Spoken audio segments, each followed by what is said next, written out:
Welcome to the Hoard's Dairyman podcast, your source for trusted, science-based information you can use in your dairy. Today's podcast is called Increasing Your Quality Milk IQ, hosted by the managing editor at Hoard's Dairyman, Kylene Anderson. Today's guest is Roger Thomson. Roger Thomson D.V.M. of MQIQ Consulting of Battle Creek, Michigan, focuses on milk quality consulting. He was a practicing veterinarian for 45 years and most recently has served in a teaching role at Michigan State University in addition to his consulting work. Quality milk is a passion of today's guest. A practicing veterinarian for many years to starting his own consulting business, milk quality has taken him many miles around the world, the opportunity to help many farms, and now teaching the next generation of the dairy industry. Dr. Roger Thomson is the owner of MQIQ Consulting of Battle Creek, Michigan, helping dairy producers for more than 20 years, was a practicing veterinarian for more than 4.5 decades, and most recently has served in a teaching role at Michigan State University in addition to his consulting work. I've had the privilege of working with you just a few short years ago, but for the audience today, would you mind taking us on a journey of what led you to being a consultant in milk quality? Hi, Kylene. It's great to see you again and to just chat about old times and new times. Congratulations on your new position at Hoard's, and I really mean that. Hoard's is, in my opinion, lucky to have you in this position. So congratulations, and I look forward to the great things that you're going to do in your new career, your new job, your current career. Thank you. So what got me here? Yeah, if I could say I had a master plan a long time ago, that would be a lie. I'd sort of make it up as you go. But when I was 11 or 12 and on a farm, I got the idea that I wanted to go to vet school, and that never changed. And that took me through high school, college, and getting accepted to Michigan State, graduating then in 1979. So dairy veterinary medicine has always been what I wanted to do, and that was sort of a plan. But most everything else, I've just kind of rolled with whatever the needs were. Getting good in milk quality wasn't because I was well educated coming out of the university. I think most people, when they graduate with a degree from university, whether it's a bachelor's, master's, PhD, doctorate, you never feel ready to go. You never feel ready to go out with that first job. And I think veterinarians are famous for being completely scared when you finally graduate and start doing private practice.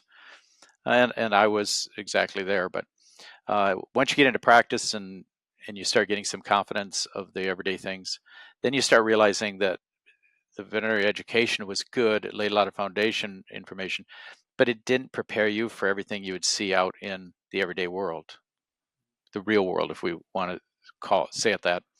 So yeah, I started having clients with some milk quality issues. You know, it was back then, 30 more years ago, it was my cell count's up, doc, my cell count's up, or I got too many mastitis cases. Okay. Do you know anything about it? Can you look into it? Well, I knew a little bit, not as much as I needed. So it forced me then early in my career to say, I don't know as much as I need to. I can't really help this producer or any of the producers. So I started digging into it, started getting mentored by others who had been doing it for years. And to me, that's the pay it forward, the ultimate pay it forward in maybe any career you go into. You need to find individuals who are willing to share their experience and knowledge. And I did the same. And that's where it clicked for me. I just like everything about troubleshooting milk quality issues, analyzing the systems. That's sort of an odd thing that not everybody likes, but I really enjoy that. So that's why it became not just a curiosity, but then it became an interest, and it kind of moved into a passion. And now I found myself teaching the next generation in a lot of cases. So it's the pay it forward. I feel I need to help the young people that I encounter, because I had other people help me when I was younger to get good at it. So that's how I got here today and started my MQIQ consulting business 15 years ago, I guess. It's Yeah, longer than that. I don't remember. 20-ish? Well, you 20-ish. started consulting 20-ish Yeah, years ago, yeah, I'll yeah, say. yeah. It was in the scope of practice, and I started my dairy practice by myself as a solo practitioner. And when I hired my first associate, which I took way too many years to do that, I realized, well, you can't go from one to two in a practice and both be busy. So I got the new hiree. She was outstanding, and she came in and got comfortable after a few months of general dairy medicine. And so I could then maybe go to another state or some dairies in the state and just do some milk quality work, bill for the time, and generate a little more revenue, because I had to grow from one to two to make the practice viable for both of us. And then hired a second, so there was three of us, and then I once again could go and do some consulting. And I let the as I say, the kids, but the new associates, do the everyday work once they were comfortable and they were confident, and they did a great job. And so I would slip away and do things with either companies, that's where I was working with you in the past, or on my own. So it just it wasn't a master plan, it was much more organic and just happened. So there's so many areas of a dairy that you could, specialize in. You kind of touched on this a little bit, but what drew you into milk quality? And I mean, if I think about, like, there's the engineering component, there's so many components of what you do. What drew you into quality milk specifically? Yeah, that's a fair question. So dairy veterinarians, I mean, the one thing we do a lot of is the therogenology, which is buzzword for reproduction. It's preg checking, it's the sync programs, it's making pregnancies, which we're a lot better now than we were 20 or 30 or 40 years ago as far as figuring out how to get cows pregnant. And there are plenty of, I mean, we all do it as dairy veterinarians, but there's plenty of colleagues that really get passionate about that, and they were happy their whole lives to be good at repro. You've got colleagues that do nutrition. You've got colleagues that get maybe an MBA and they love digging into the finances. There's colleagues that love to do training and HR things. So there's 6 or 7 what I call departments on dairies. You don't see them on small dairies, but they're there. But when you get big dairies, now you have different areas on a daily basis that have real specific jobs to do, real specific skill sets. And as veterinarians, we we offer the training, we offer the knowledge of being kind of a science officer. That's a term that a colleague of mine here in Michigan used years ago, and I've stolen it unabashedly from him. As veterinarians, we try to be the science officers. And you can jump into any one of these other topics, which is a subset of just general dairy practice. And the parlor and the physics and the all that stuff in the milking center, it just clicked with me. I've been a handyman kind of person, built my own house, so some of these things like plumbing and wiring and just general construction, I learned when I was young. Growing up on a farm, you had to know how to swing a hammer and do things just naturally. So that fit my personality. And the other thing I noticed was that there weren't many veterinarians that were doing this as a specialty, milk quality, milking system analysis. To two mentors of many that I've had, Dr. David Reed and Dr. Andy Johnson. Obviously, they're famous across the country and internationally. I mean, I bugged them, and they were kind enough to mentor me. And but there aren't a lot of veterinarians that are doing this. I'd like to say there are more now than there have been, and all three of us and others are doing our best to encourage them to make it part of either their dairy practice or to do it as a specialty subset. Uh, there's plenty of opportunities. The equipment dealers across the country are amazing individuals. They're doing great jobs with keeping the systems up to snuff. But kind of like the consolidation of the farms, consolidation of farm equipment dealers, milking equipment dealers, the same thing, consolidation. There's fewer of them. They've got greater geographic regions to service, so they're spread thinner and thinner. And so some of these parlors don't get checked as often as they need to be. And it's nobody's fault. It's just maybe so busy or not enough time. So as veterinarians, we can come in and we can be testers. I don't sell anything. I don't fix anything, but I can test things. And then I can tell the dairyman, you need to get your dealer out here and look at something because it doesn't look like it's testing right. It it's all focused on what's best for the cow, and keeping the systems operating smoothly and consistently is a big deal. And so that's very rewarding, and that's why it just fit for me. And when I work with students, I say, this isn't for everybody. I'm going to show you kind of what I do. And a lot of them say, I don't like this. And okay, perfect. There's lots of things you can do to the DVM. But if it sort of intrigues you, yeah, once you graduate, maybe it's a niche you can find when you get into practice. Got a recent grad that's in Wisconsin, north of Madison a little bit, and she and another recent grad, they were given the assignment to start doing some parlor audits, and they knew that the Michigan State grad that was there had done some things with me and had some interest in it. But she'd been there a couple of years before they kindly turned her loose and said, hey, we've got some problems on some clients. Would you like to get back into that? And so she called me and said, hey, they're going to be do parlors, but I forgot everything you told me. All right, let's jump back together. So I spent some time over there with them, and we do Zooms. Zooms are so powerful. I hate video conferences. I mean, iPods like this and webinars. It's nice to see the person as well as hear the audio. But I can hop on with recent grads or alumni, and they can show me the data they're getting, and we can talk about it. And 30, 45 minutes, you can really make headway on reconnecting their confidence with what they had learned earlier. It's all about confidence and getting that solid inside of your head and in your heart that, okay, I get this, I know what's going on, and here's the recommendations. So that was a long answer for a simple question. Sorry. No, that's great. And I think it's like you said, it's almost how your brain works, right? You have to be wired a certain way, Absolutely.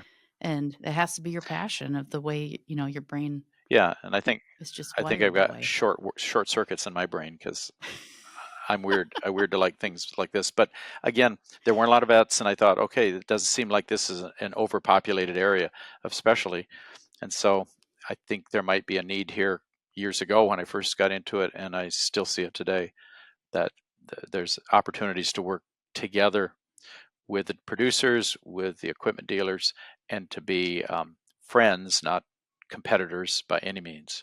And the winner for me is the cow. It's what's best for the cow, and I'll say that a dozen times before we're done chatting. But it's what's best for the cow, or the goat, or the sheep. I don't want to discount the other dairy animals, but the cow is the big one. Yep. Yeah. Well, your work has taken you to many farms, many parlors, states, in different Yep. countries, if I am Yep. correct. Done a little international. Yeah. So when you're troubleshooting and you're working with students as well, what is an aha area or something that you see is an overlooked area?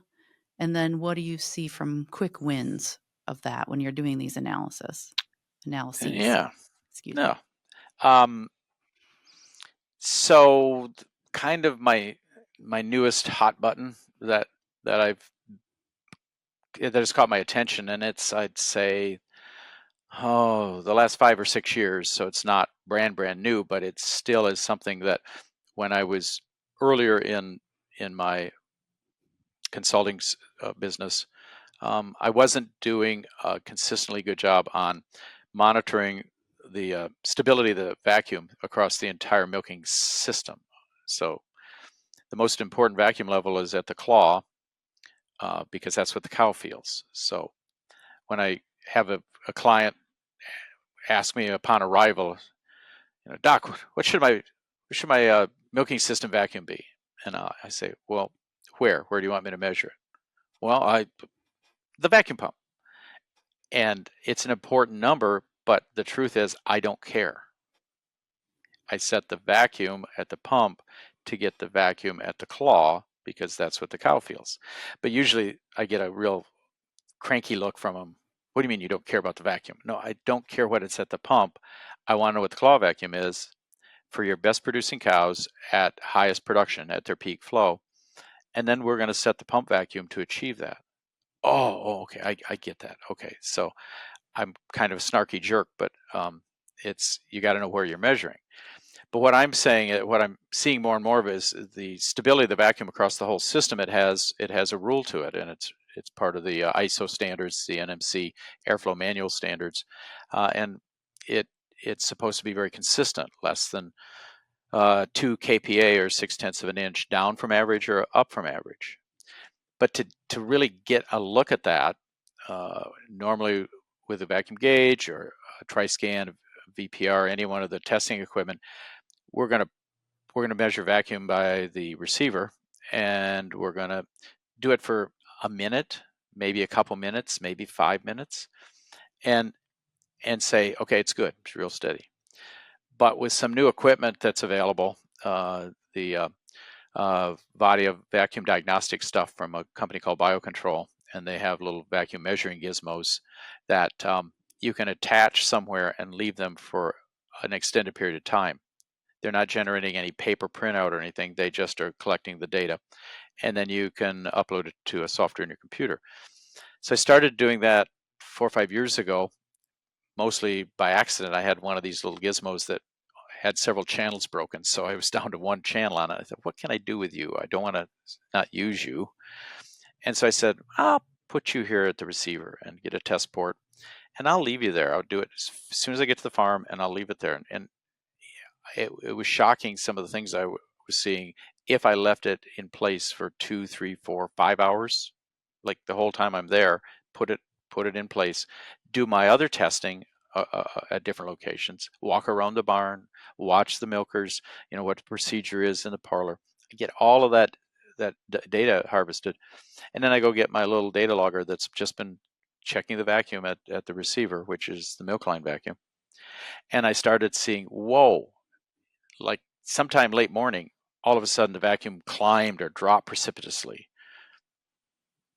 You wouldn't have noticed it if I wouldn't have known it if I had just checked the vacuum there for a couple minutes, whether early or at noon or later in the day. But started to get some really big inconsistencies.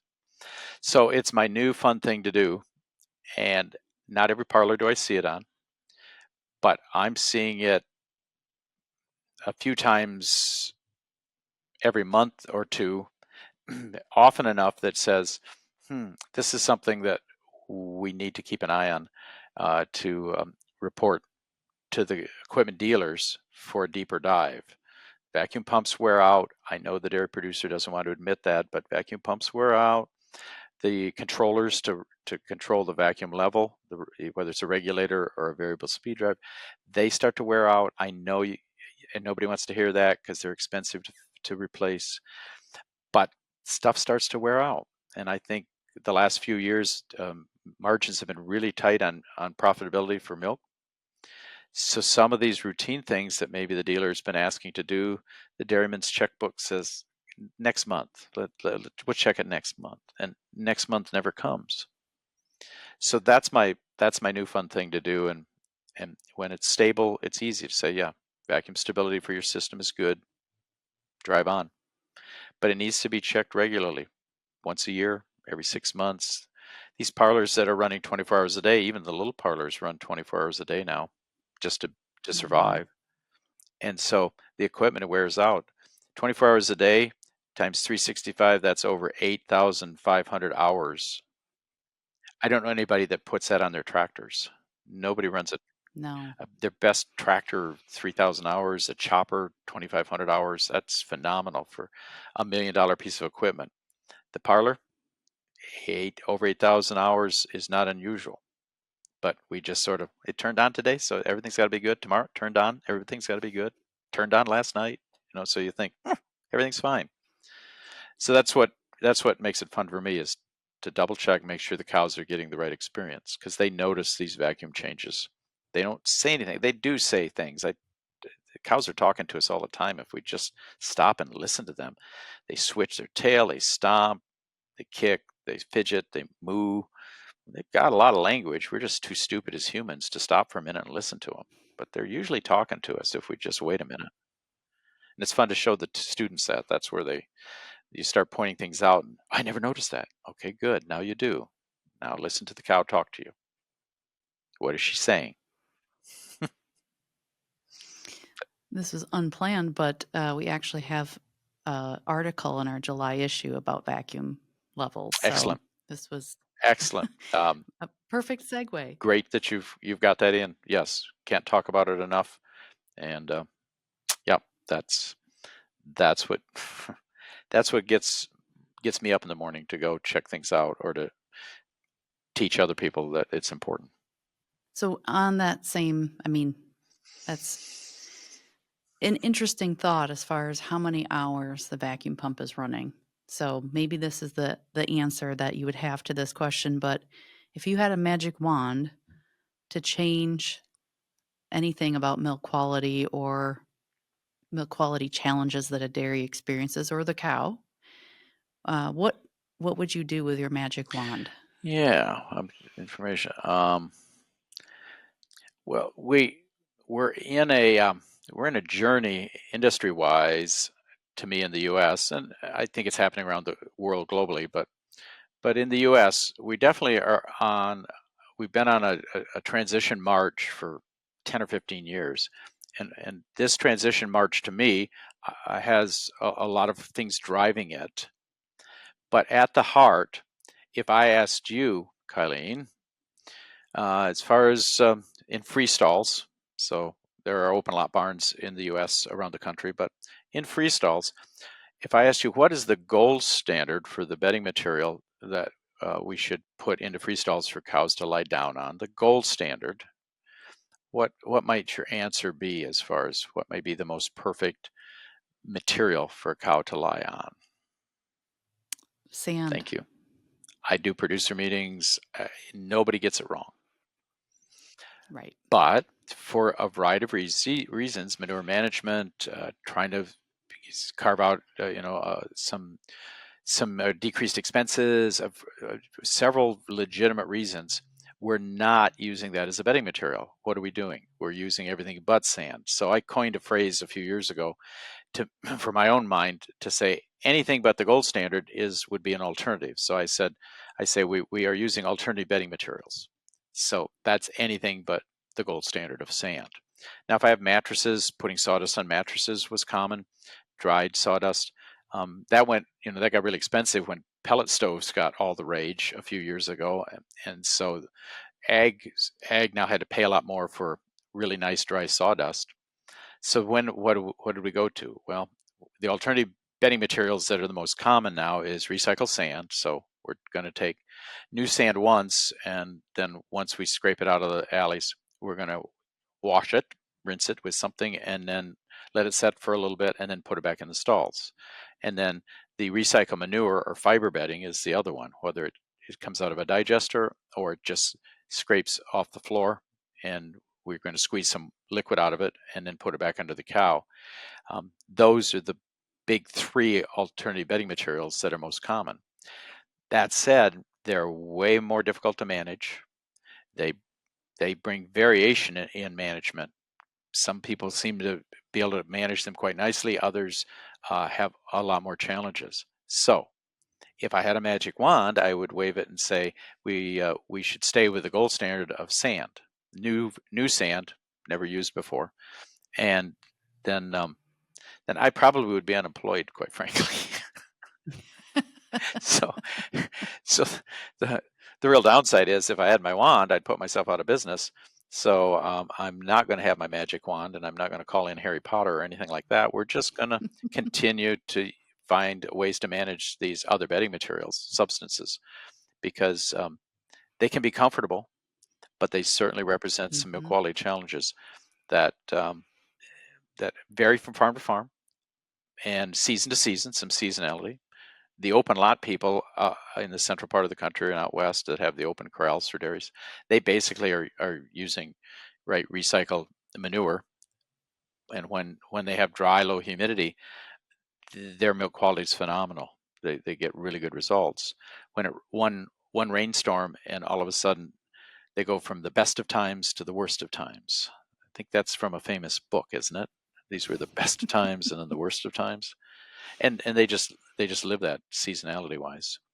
Here in the Midwest, we have roofs over our barns. A little less seasonality, but summertime heat definitely gives us more challenges.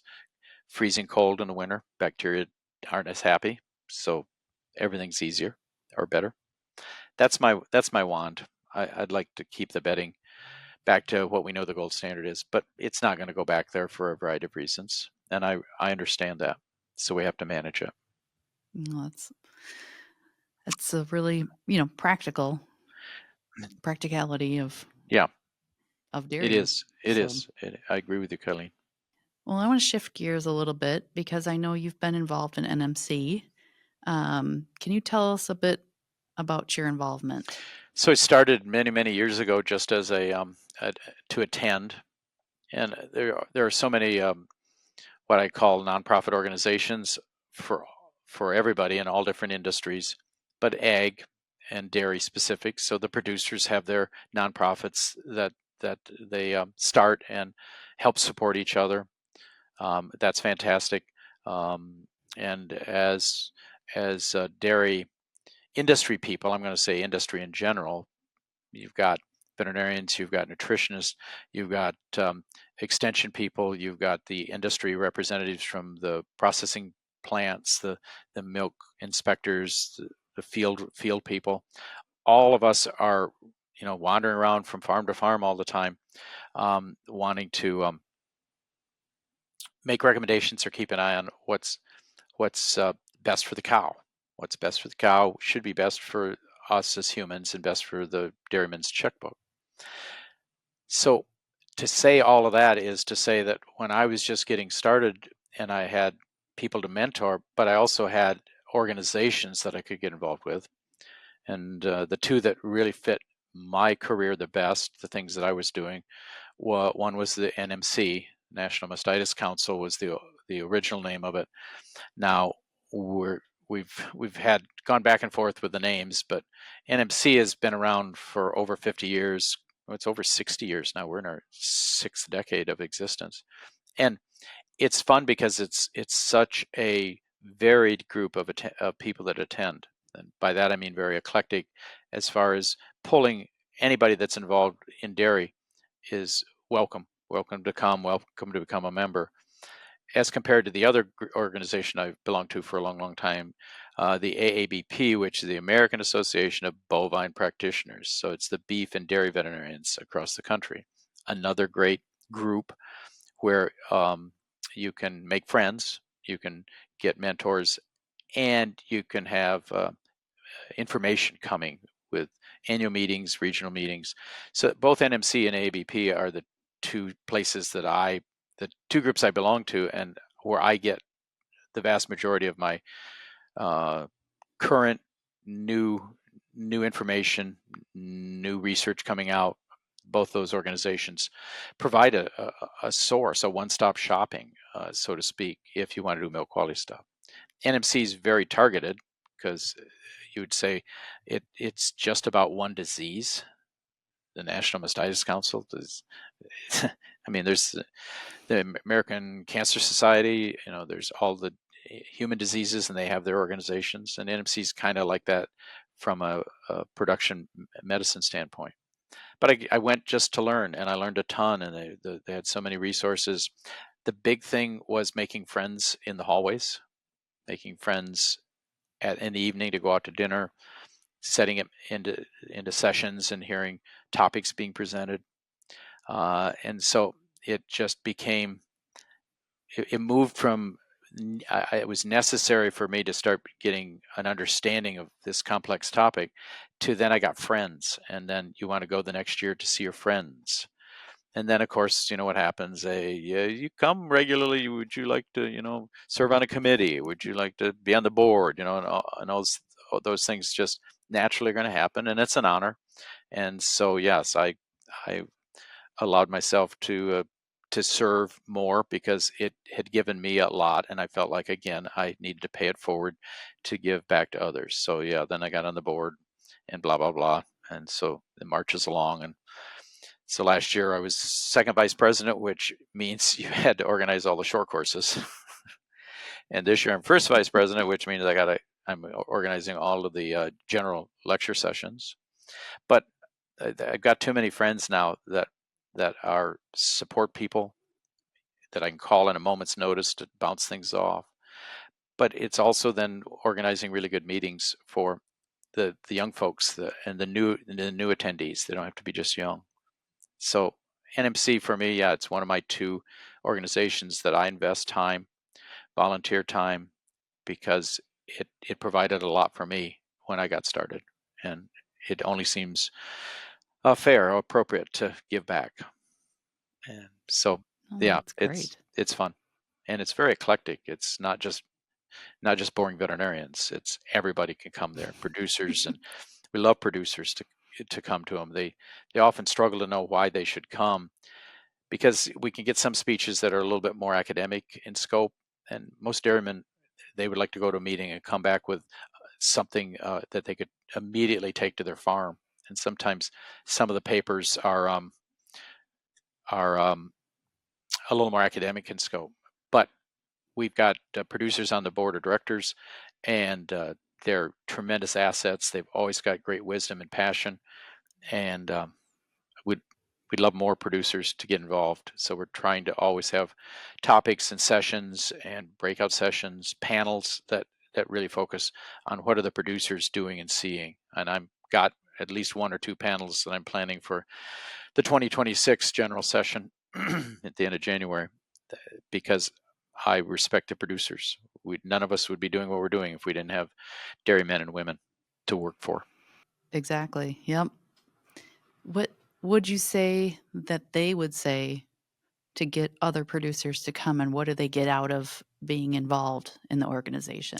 It's information, and we've done a lot of things to the website and continue to add things to the website that you don't have to leave your office, you don't have to leave your farm to get access. And some of the newer things that we're putting on a section of the website that is for members only, because membership should have its privileges, not to be exclusive, but we want a membership to bring value to anybody that wants to pay for an annual membership.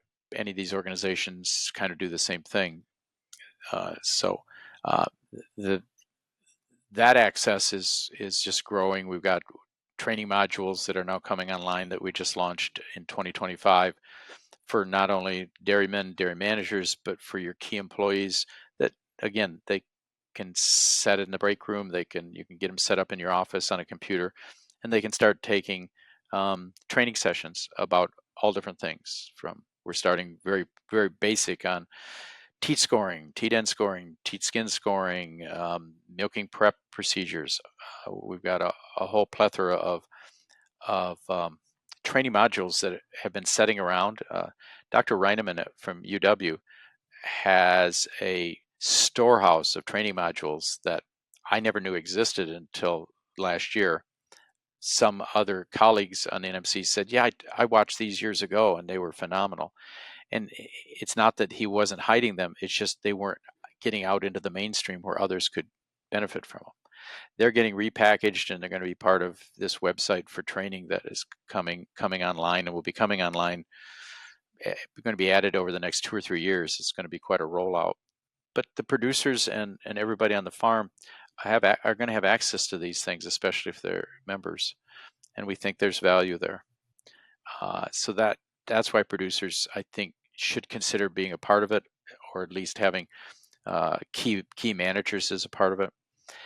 And it's the big thing. It's what drags me, what intrigues me to stay involved is the friendships I've made.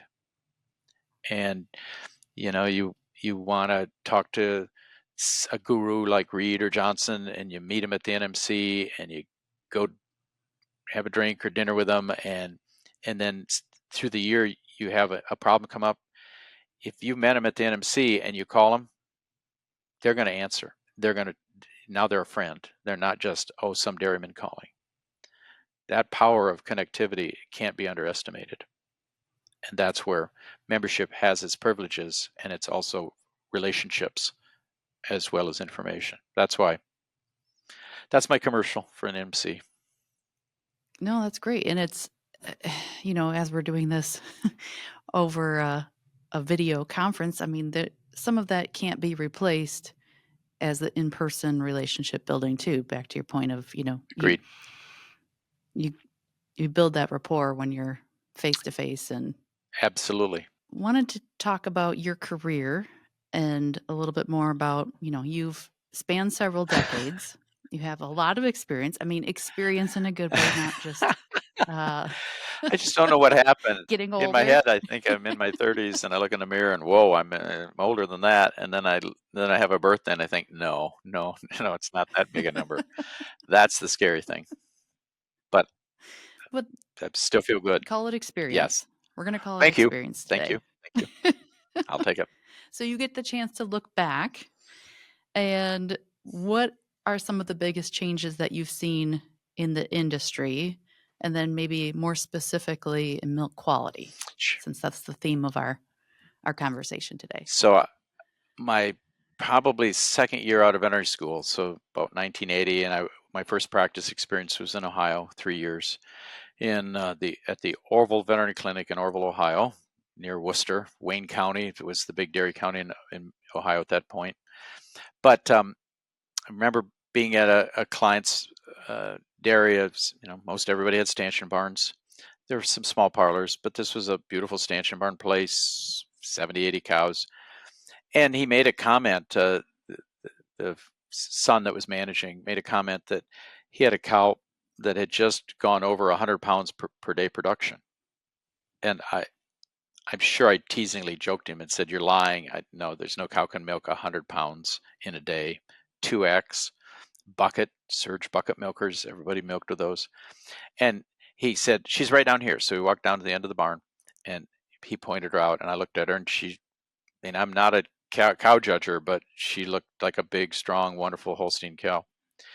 And he said, "If you come back this afternoon, you can sit down and watch her milk." And I said, "I'm coming back." So I got back there, sat on a straw bale by the big door open, and he came in and he had a 50-pound surge bucket, one of the really big ones, because he needed more than a 35-pound bucket to milk her. So he puts it on, and it's on for 2 or 3 minutes, and he comes back and he takes it off and dumps it in the milk conveyor in the walkway and reattaches. And I'm thinking, wait a minute, you can't stop a cow midstream there.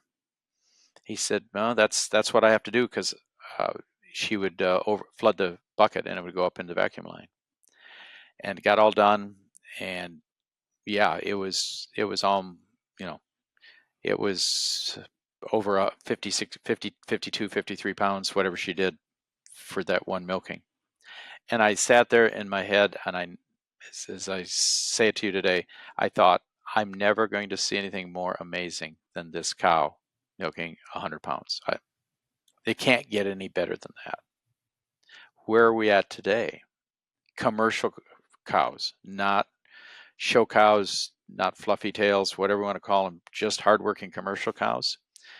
Many, many farms have got cows bumping or above 200 pounds. I had a guy a couple years ago, said he had a handful of cows that were over 200 pounds a day, and I said, "You're a liar. Go show me one." He said, "Come on, I'll take you to see one." We walk out the office, and I said, "Well, how are you going to find her?" And stupid question. He said, "She's always up eating." That's how she's making that much Totally. milk. And he said, "She's right there. Mostly black Holstein, big cow." She kind of looked up at an eye with me, but she didn't pick her head up because she had to eat 212 pounds, something like that per day, 3X. And when I went back there a few months later, I asked, "So, how did that cow continue to do?" Well, she stayed above 200 pounds for 4 or 5 months, and then she kind of tailed down as she approached dry off. To me, that is phenomenal. I cannot get my head around cows with that production. And one of the, there's many things driving it. One of the big things is repro, because when I first came out of school, all we had was a brand new hormone called lutalized prostaglandin. It was just getting launched in 1979, and we could try to bring a cow into heat, but research finally got us into the 90s where we have the sync protocols, better nutrition, more cow comfort, the repro sync protocols. Now we're getting preg rates that used to be 8, 10, 12% preg rates to 30, 28, 30, 35% preg rates. Jerseys bumping 40% preg rates. Just phenomenal reproduction, because there was a period in the middle of my career where we all were commiserating that whatever we're not doing right, we're driving to a point where we may not be able to get dairy cows pregnant. I mean, the preg rate, the conception rate, heat detection, service rate, whatever you want to measure, they were just on a downward slide, and it felt like nothing could fix it. Well, several things were discovered, several research initiatives really revealed, hey, we need to do A, B, and C. So preg rates and milk production, phenomenal. They just still amaze me where we're at. And the dairy cows, the most fertile dairy cows are the higher producing ones. And so healthy cows get pregnant, healthy cows make the most milk. It's not, as some critics will say, high production is hard on the cow. Well, it seems like high production is the happy cows produce the most. The healthy cows produce the most. So it seems to connect nicely to say what's best for the cow is whatever we're doing these days to get the kind of production, kind of reproduction we're getting. So that's phenomenal. It just boggles my mind, and it doesn't seem to be any end to it. The other downside to it, though, as far as the industry that I'm still struggling to get my head around, is the general theme. And I understand from an ownership standpoint, you're competing with every other dairy producer in the world these days. I mean, you can say you're competing with your neighbors, but you're definitely competing with all the other dairy producers in the U.S. And when I was young, everybody go to everybody else's farm. You'd go to neighbors and chat a little bit. It felt like everybody that milked cows in a given area, we were all friends. You all pulled together. You had to do things together to survive. Today, it feels much, much more revealing that there are fewer dairies, which is, you can say is very sad, and it is. What are we down to, 26,000 licensed dairies in the U.S., something like that? Less than 25, actually. It's just, but we're approaching 9.5 million milking cows in the U.S., I think the last I saw, which is not what we had 50, 60 years ago. But the general trend is bigger, faster, bigger, faster. So more cows on a site, bigger parlors, got to milk faster for efficiency. I certainly respect that, and if that's what it takes to make us profitable, to make the dairy producer profitable, I'm happy with that. I hope we don't lose sight of what's best for the cow should be what's best for the checkbook. And I think we're reaching speeds on these big rotaries that I'm not sure. I'm not sure if we're teetering on, this isn't necessarily best for the cow, but my checkbook seems quite happy. I may be stepping on toes here. Maybe you're going to get bad email from this, but can we make sure we're finding that balance between what's best for the cow and what's best for my checkbook should be in harmony with each other?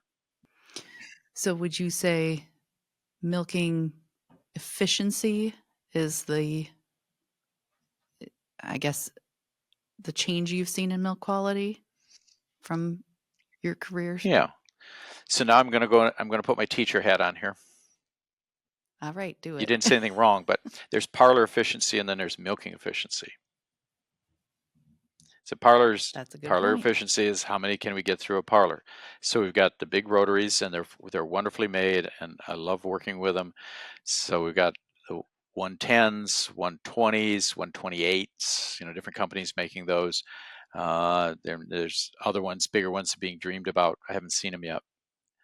But with those larger ones, now the idea is how fast do we spin them? And so I have to teach my students, how fast is this rotary spinning? And they don't know what I mean by that. I say, so how long does it take for one stall to go by a fixed point? So now I don't care about the size, I care about the speed, because some of the smaller ones, they're spinning faster than ever. So now we're talking about rotaries. Used to be an 8-second rotary, a 6-second rotary. That's one cow going by a fixed point. 5-second, and I was waiting for us to go to the 4-second rotary, which kind of reminds me of the dream decades ago of humans being able to run a mile in less than 4 minutes. Do you remember that legacy a long time ago, the 4-minute mile? So the 4-second rotary, I was waiting for us to come to the 4-second rotary.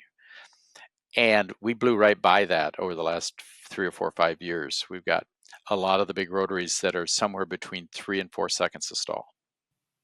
If you listen carefully, it's a bad joke. If you listen carefully, I think you can hear cows go wee. They're going by so fast. But that's where we're at. So there's nothing wrong with it. They get on, they get off, they seem happy, they're chewing their cud, the trip around. It isn't scary or anything. But I know, I haven't been there, but the rumor on the street is that there's some big rotaries in certain part of the country that are sub 3 seconds now. Can we sustain that? But here's the real question I have. What can we get done as far as a prep on a cow that comes and goes by a human being, or even the robot devices that we have on a lot of the rotaries? What can we get done in 3 seconds? And 3 seconds is, if it's a 3-second rotary, she comes and goes in 3 seconds. I've got 2 seconds to do something, because missed that one. So her physiology hasn't changed. The milk ejection reflex hasn't changed. So now we're kind of dealing with a lot of inadequate milk ejections. So then you get the double letdown, the biphasic or bimodal letdown, and my good colleague Dr. Ron Erskine at Michigan State and I published a paper right before COVID on what does that do to the cow, as far as, are we getting all the milk out? And it's been known for a long time, long before we did our little study, that lack of letdown, we don't get the gland completely emptied out. So we're leaving some milk in her. Is it causing mastitis? Probably not, but she's going to go back to the pen with some milk that could have been in the bulk tank and get sold. Next time in the parlor, maybe we get that harvested. Maybe not. But we've got another study that is going to get published here this year, and this researcher at Michigan State, she found the same cow on three different herds. She went and found the same cows, so 3x milking 10 days in a row. So she's got 30 milkings for over 4,000 cows, and to see what goes on with letdowns. Some cows have a letdown that is good every time. Some cows have a biphasic letdown every time, no matter what you do to them. And there's a whole bunch of cows in the middle that kind of yes today and no tomorrow. I had a bad day today. I had a bad day this morning, but this afternoon I milk a little bit more. We've got this, it looks like a shotgun blast when you do a scatter graph. So it's kind of fun to say, well, what are we doing here? And on these big rotaries, are we leaving milk in the gland that we could sell? So efficiency, parlor efficiency is speed of the rotary, speed of the parlor. Milking efficiency is how much milk are we getting out? Are we getting all the milk out? And how much of that on time are we actually harvesting milk, and how much of that on time do we have really low flow because it's biphasic, or our detach is really slow at getting the units on if I have automatic removals. And so the milking efficiency is how much of the on time am I actually harvesting milk. Yeah, and I remember from my milk quality days that you can cause teat end damage at the beginning of the milking process as well, by pushing that and not following what the cow's natural letdown is. And it's right, a balance, right? It's a balance. So We haven't really been bumping up against that in the past, but with this push bigger and faster the last 5 to 8 years, it's not right or wrong, but those groups or dairy producers, whether it's a group or it's a family, whatever, uh, bless their hearts. I mean, they're doing amazing things, and in the structures they're building, cow comfort, the feed quality is better than ever because we're making feed so fast now. One thing about getting bigger, it doesn't take 4 weeks to chop silage like when I was a young boy, or maybe what you remember growing up. Um, you can chop corn in 4 or 5 days and you got a mountain of it. So the Mm-hmm. quality is so much better. All these things are best for the cow. That's all good for the cow. But our parlor stuff, sorry, I go into some barns that are really clean and well run, but we're not letting her have her physiological response. She's hardwired, and I don't think we can breed that out of her. Can she have a letdown in 10 seconds? That's what we need. She's not interested in that. That's where we're at. Yeah, that'd be a real challenge for the geneticists. They're always looking for something new to work on, and they've got reproduction much improved. So thumbs up for that. Components, oh my Yeah. goodness, components. We're getting more components out of all breeds, but especially the Holsteins. Wow. I keep telling Yep. guys they're lying to me when they're talked about the fat and protein they're getting out of a black and white cow. And I say, where are the jerseys? Where are the brown Swiss hiding? What pen are they in? That's the only way Yeah, you got, you're cheating in the bulk tank, but no. So geneticists are doing some amazing things. Nutritionists, the formulations, research coming out. So, but the letdown is the letdown, and Yep. we've pushed the envelope beyond what most cows like, and I don't think that's what's best for the cow. That's my position, and I'm sticking with it. I think that's fair. That's your Yep. observations, and Yep.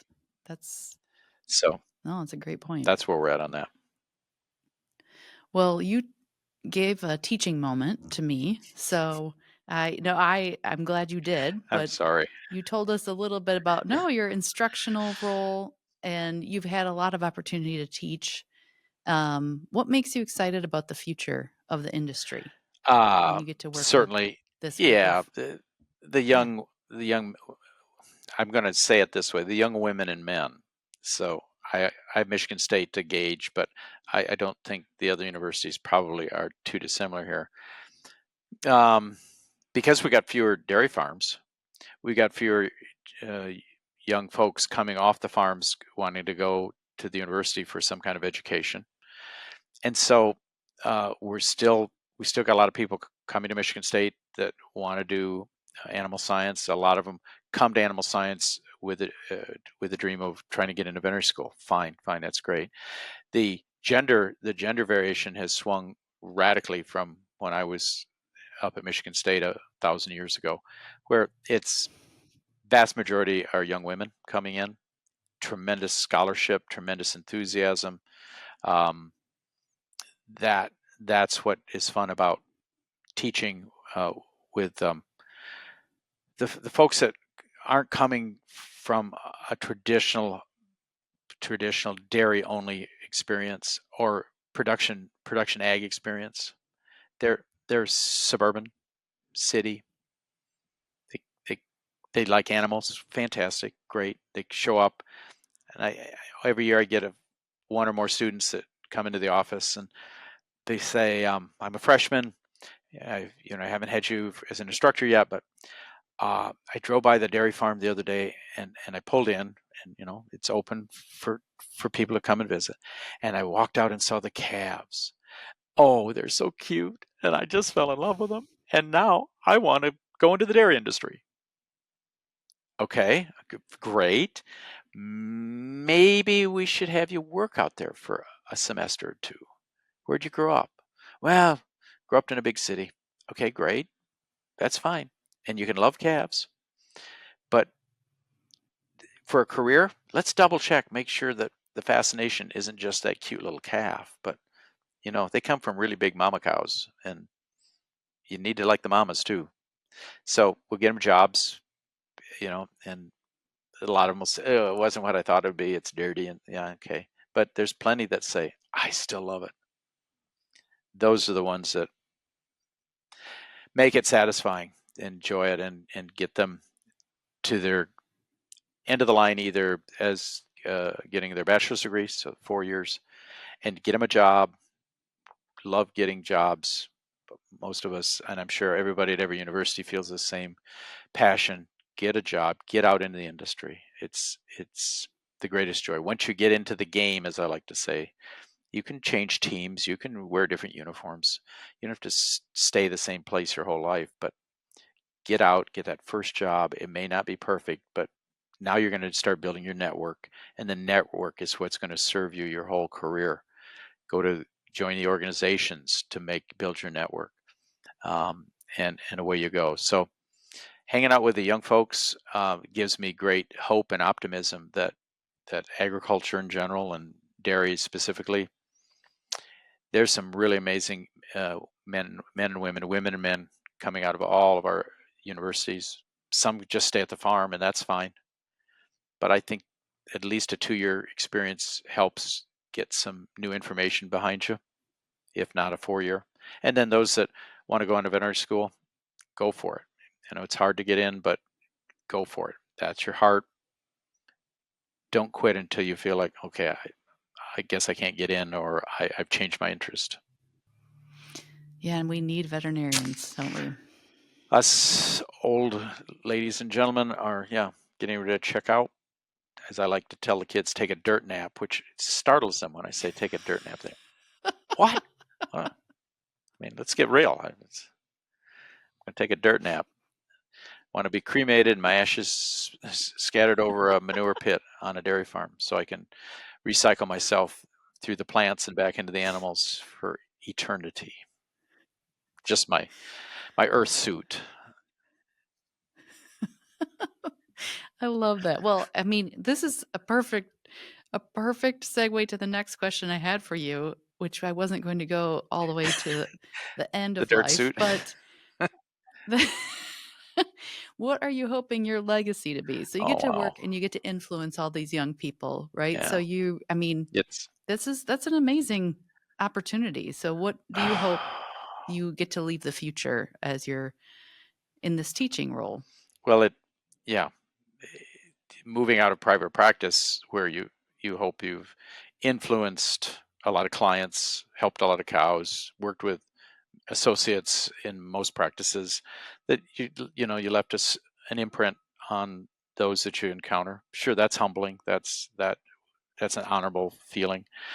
When you get into academia, where you've got lots of students to interact, to imagine, to hope that you're making an impact on the lives of these students, uh, and that a little bit of wisdom that you can impart helps them, mean something to them. So yeah, the word legacy is a really humbling word. But yeah, if at the end of my walk that there's some people that I've been able to help, and they're helping the cows, they're making an impact in the industry, that would be humbling. Sure.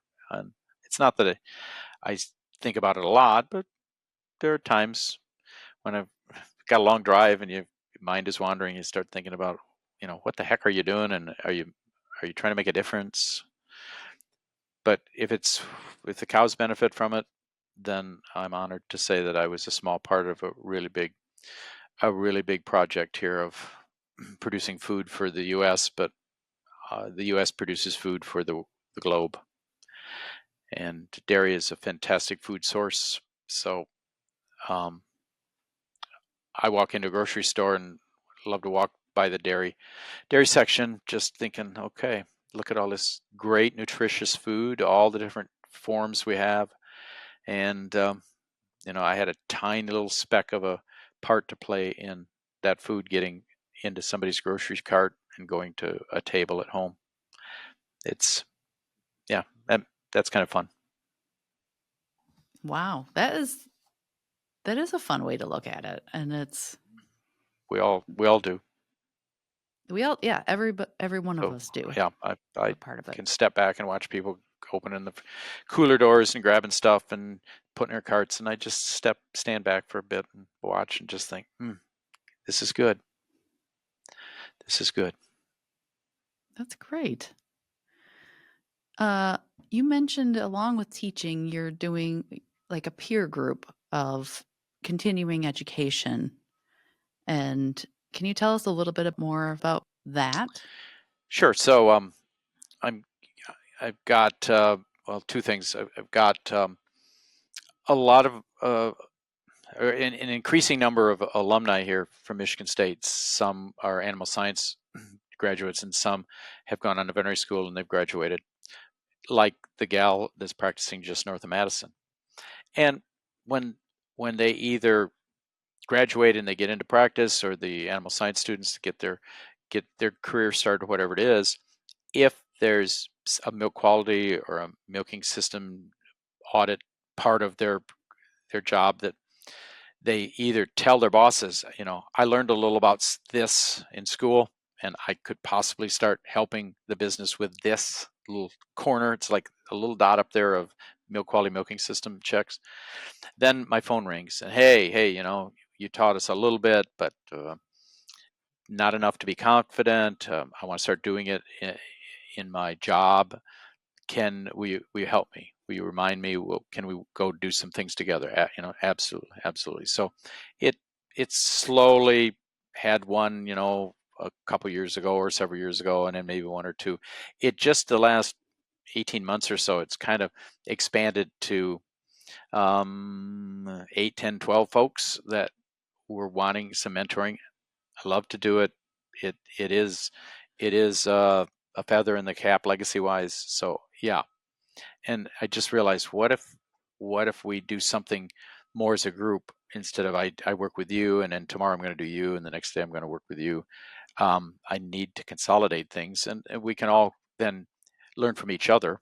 My favorite word is cross-pollinating. When you get everybody in a room and you saw something and I saw something, everybody else benefits from it. So yeah, I decided I need to create something that we can do, a video conference, a Zoom, Teams, whatever we want to use, regularly, but not constantly. So I'm going to start out once a month, an hour once a month, and we'll all jump on, whoever wants to, and case studies. What do you need?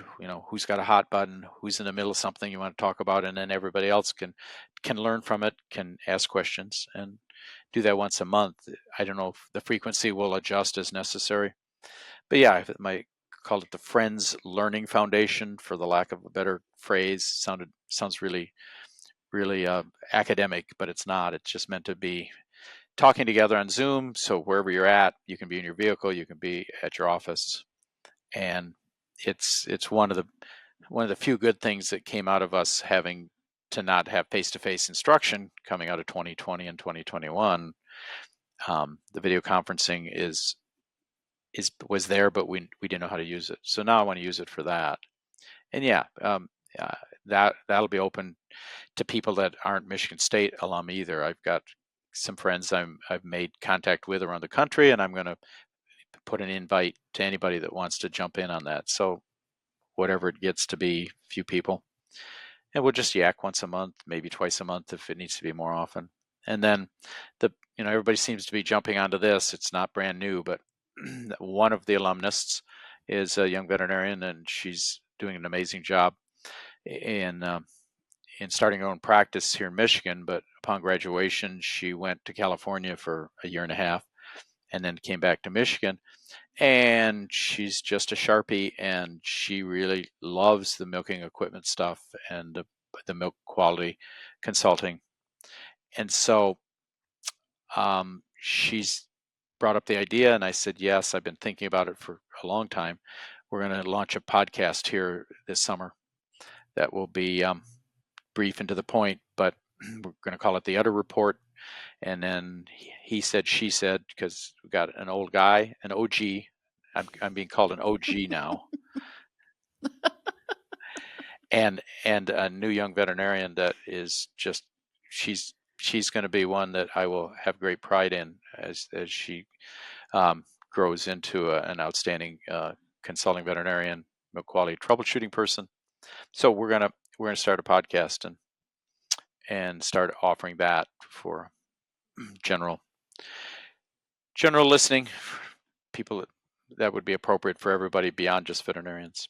But the Friends Learning Foundation is just meant to be a group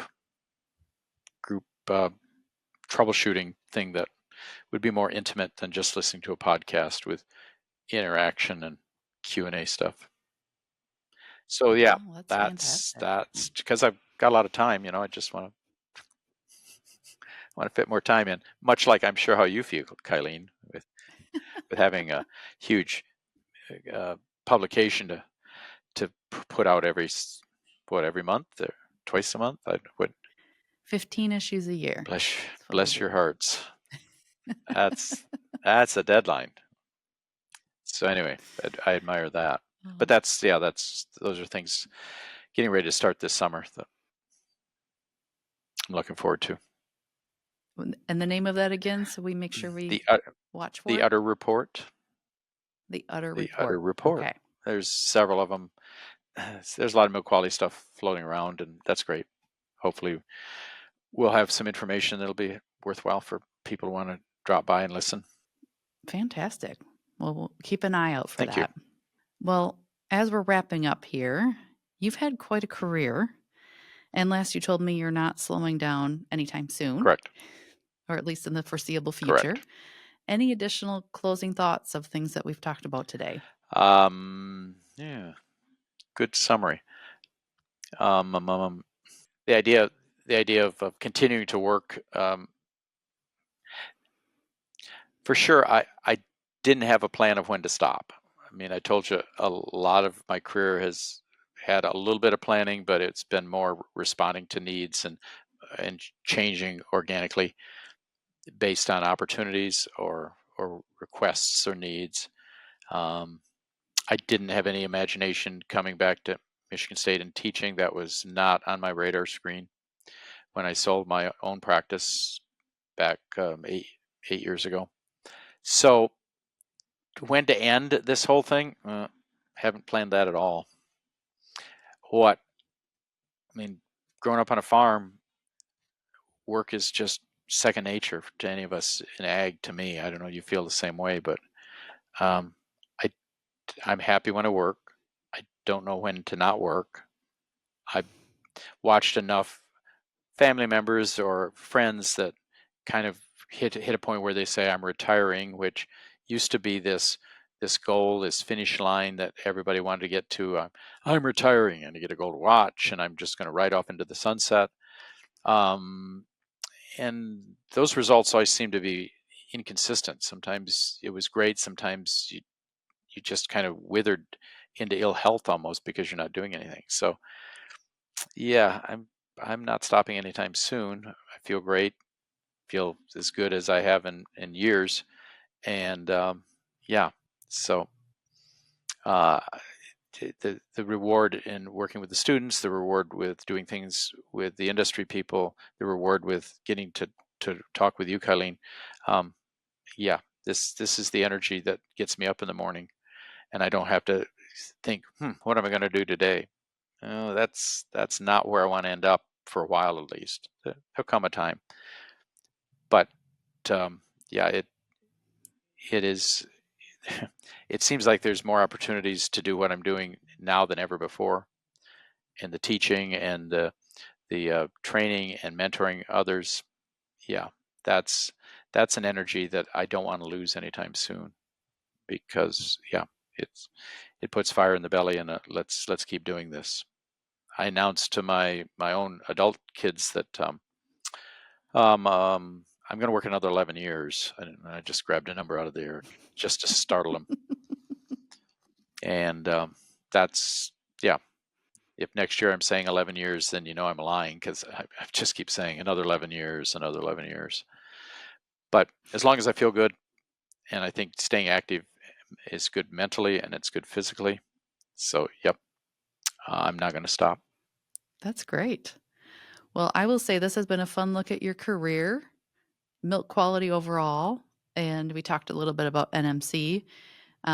Just a plug for the NMC regional meeting is coming up here in Rochester, New York at the end of July. And I'll just remind everyone to mark your calendars for January 26th through the 29th of 2026 for the 65th NMC annual meeting in Birmingham, Alabama. So I get to see you at the regional. Did you say you're going to wander out to the regional for a day? Yes, I will be at the regional meeting in Rochester. I Yep. shall hunt you down and There you enjoy are. chatting with you in the hallways. Those are the favorite things about any of these meetings, organizations, sidebars. So Best look forward to conversations. seeing you then and there. Well, you've been listening to Dr. Roger Thomson of MQIQ Consulting. And if you want to be the first to catch these conversations when they drop, make sure you're following us on YouTube or your favorite podcast player so you don't miss a beat, especially as we continue to dig deeper into issues shaping dairy's future. And if this episode added value for you, be sure to send it to someone who'd appreciate it too. The more we share, the stronger the industry voice becomes. Thank you for listening to the Hoard's Dairyman podcast. Follow us on your favorite podcast app. And don't forget to like and subscribe on YouTube. See you next time.